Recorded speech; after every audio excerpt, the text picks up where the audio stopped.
సింపుల్గా ఈజీగా చేసుకునే పెసరట్టు చూసేద్దాం పదండి. ముందుగా అయితే ఒక కప్పు పెసరపప్పుని తీసుకొని దాంట్లో 2 టేబుల్ స్పూన్ బియ్యం వేసుకొని కడిగి నైట్ అంతా సోక్ చేయాలండి. మార్నింగ్ లేచిన తర్వాత నీళ్ళు వంపేసి ఇందులోకి రుచికి తగినంత మిర్చి, అల్లం, కొంచెం జీరా యాడ్ చేసి మిక్సీ పట్టేటప్పుడు కొంచెం సాల్ట్ యాడ్ చేసుకొని మిక్సీ పట్టుకోవాలి. దీంట్లోకి వాటర్ మీకు తగినంత యాడ్ చేసుకోండి.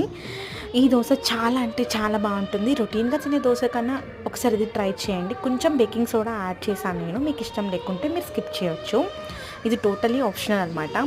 సో వీక్లో ప్రతిరోజు తినే దోశ కన్నా వీక్లో ఒక్కసారైనా పెసరట్టు వేసుకొని తినండి, ఆరోగ్యానికి చాలా మంచిది. నేనైతే ఇక్కడ వెజిటేబుల్స్ అనేది క్యారెట్, ఆనియన్, కొంచెం కొత్తిమీర యాడ్ చేశాను. మీకు కావాలంటే మీకు నచ్చినట్టు యాడ్ చేసుకోవచ్చు.